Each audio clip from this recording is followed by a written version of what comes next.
नमस्कार, Amar Ujala the bonus में आपका बहुत बहुत स्वागत है। मैं हूं आपके साथ अभिषेक गुप्ता और आप देखना शुरू कर चुके हैं क्रिप्टो काउंटर। क्या कुछ हुआ है बीते 24 घंटे में क्रिप्टो बाजार में, चलिए फटाफट जानते हैं आज के इस बुलेटिन में।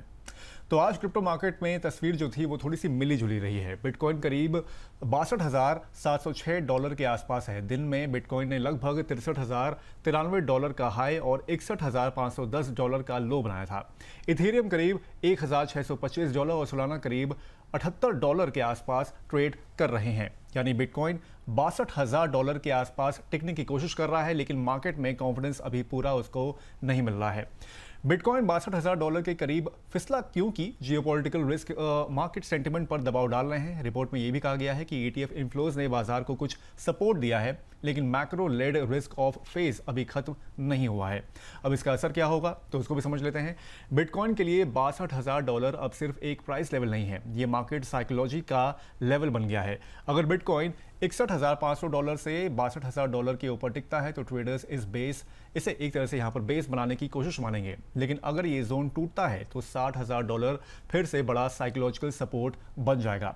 इंडियन ट्रेडर्स के लिए यहाँ पर क्या मतलब है, तो अभी ब्लाइंड बाइंग यहाँ पर नहीं करनी है। बिटकॉइन में बाउंस आ सकता है, लेकिन जब तक प्राइस 64,000 से 65,000 डॉलर के ऊपर टिक कर स्ट्रेंथ नहीं दिखाता है तब तक ये रिकवरी कमजोर मानी जाएगी। वहीं क्रिप्टो मार्केट की सबसे जरूरी पॉजिटिव खबर ETF फ्लो से आई है। बैरेंस ने कॉइन ग्लास डेटा के हवाले से बताया है कि बिटकॉइन ETFs में लगातार 3 दिन इनफ्लो आए हैं और कुल इनफ्लो करीब 510.7 मिलियन डॉलर रहा है। वहीं एक रिपोर्ट में बिटकॉइन स्पॉट ETFs में करीब 21.4 मिलियन डॉलर और इथेरियम ETFs में करीब 26.9 मिलियन डॉलर इनफ्लो की बात कही गई है। इसके असर की अगर बात करें तो ETF इनफ्लो मार्केट के लिए ऑक्सीजन है। जब ETFs में पैसा आता है तो इसका मतलब यह है कि इंस्टीट्यूशनल या रेगुलेटेड रूट से डिमांड आ रही है। लेकिन यहाँ एक कॉशन भी है। इनफ्लोज पॉजिटिव हैं, लेकिन अभी इसने यहाँ पर इतने बड़े नहीं हैं कि मार्केट को तुरंत यहाँ पर बुलिश बना दे। इसको बिटकॉइन को ऊपर ले जाने के लिए सस्टेन्ड ETF बाइंग चाहिए। इसके ट्रेडर के लिए क्या टेक अवे हैं तो ये भी समझते हैं। अब बिटकॉइन का चार्ट अकेला नहीं देखना चाहिए, यहाँ पर ETF फ्लो भी यहाँ पर देखने चाहिए। प्राइस ऊपर और ETF इनफ्लो पॉजिटिव यानी कि अच्छा सिग्नल। प्राइस ऊपर लेकिन ETF वीक तो इसको मानिए कि ये कॉशन का वक्त यहाँ पर है। वहीं प्राइस ETF और अगर नीचे जाते हैं और ETF आउटफ्लो होता है तो इसको एक तरह से यहाँ पर आप डेंजर का साइन माने। वहीं कॉइन ग्लास के लिक्विडेशन पेज के मुताबिक पिछले 24 घंटों में बड़ी संख्या में ट्रेडर्स लिक्विडेट हुए हैं और टोटल लिक्विडेशन करीब 530 मिलियन डॉलर के आसपास बताई गई है। असर क्या है इसका? लिवरेज क्रिप्टो मार्केट को तेज भी बनाता है और खतरनाक भी बनाता है, तो ये समझ लीजिए। जब ट्रेडर्स हाई लिवरेज पर लॉन्ग बनाते हैं और प्राइस अचानक गिरता है तो फोर्स्ड सेलिंग यहाँ पर शुरू होती है। इसका मतलब यह है कि ट्रेडर बेच नहीं रहा है, एक्सचेंज उससे पोजीशन कटवा देता है। इंडियन ट्रेडर्स के लिए साफ संकेत है कि अभी 10x, 20x, 50x लेवरेज का मार्केट यहाँ पर नहीं है। बिटकॉइन 61,500 से 63,000 डॉलर की टाइट रेंज में है। ऐसी रेंज में लिवरेज ट्रैप जल्दी बनता है।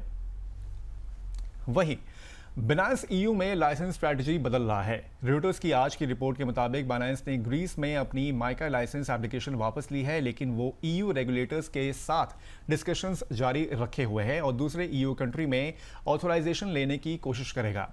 बाइनेंस के CEO रिचर्ड टेंग ने कहा है कि प्लेटफॉर्म EU यूजर्स के लिए डिस्क्रिप्शन अवॉइड करना चाहता है। अब इसके असर की बात करते हैं तो ये खबर दिखाती है कि क्रिप्टो एक्सचेंज बिजनेस अब कंप्लायंस बिजनेस बन चुका है। पहले सवाल था कौन सी एक्सचेंज पर ज्यादा वॉल्यूम है, अब सवाल है कौन सी एक्सचेंज रेगुलेटरी अप्रूवल लेकर लॉन्ग टर्म में टिकेगी। इंडियन ट्रेडर्स की अगर बात करें तो इंडियन ट्रेडर्स को एक्सचेंज चुनते समय यहाँ पर फीस और लिक्विडिटी नहीं देखनी चाहिए। FIU registration, KYC, withdrawal, reliability और कंप्लायंस रिकॉर्ड यहाँ पर देखना ज्यादा महत्वपूर्ण है। वहीं रॉयटर्स की रिपोर्ट के मुताबिक बाइनेंस एशिया में लाइसेंसिंग और पार्टनरशिप बढ़ा रहा है यहाँ पर, जिसमें फिलीपाइंस में fintech firm Block Scholes technology के साथ पार्टनरशिप भी शामिल है। रिपोर्ट में बाइनेंस पर इंस्टीट्यूशनल क्लाइंट्स में इस साल 9% ग्रोथ का भी जिक्र है। अब इसके असर को बात करें तो फिर एक तरफ यूरोप में यहाँ पर रेगुलेटरी कॉम्प्लेक्सिटी है, दूसरी ओर एशिया में ग्रोथ अपॉर्चुनिटी है। इसका मतलब यह है कि क्रिप्टो एक्सचेंजेस अब रीजन बाय रीजन स्ट्रैटेजी बना रही है। इंडियन ट्रेडर्स के लिए यहाँ पर क्या मतलब निकलता है तो समझ लीजिए कि एशिया क्रिप्टो मार्केट के लिए इंपॉर्टेंट बना रहेगा, लेकिन ग्रोथ अब कंप्लायंस के साथ आएगी। जो एक्सचेंज लोकल रूल्स के साथ चलेगी वहीं टिकेगी यहाँ पर। वहीं रॉयटर्स प्रैक्टिकल लॉ के मुताबिक यूएस जीनियस एक्ट ने पेमेंट स्टेबल कॉइन्स के लिए फेडरल रेगुलेटरी फ्रेमवर्क बनाया है। इसमें स्टेबल कॉइन इशूअर्स के लिए लाइसेंसिंग, रिजर्व्स, सुपरविजन और कंप्लायंस स्टैंडर्ड जैसे मुद्दे शामिल हैं। रॉयटर्स ने यह भी बताया है कि यह framework foreign payment stable coin issuers के लिए भी रास्ता खोलता है अगर उनका home country regime US treasury की नज़र में कंपेरेबल माना जाता है।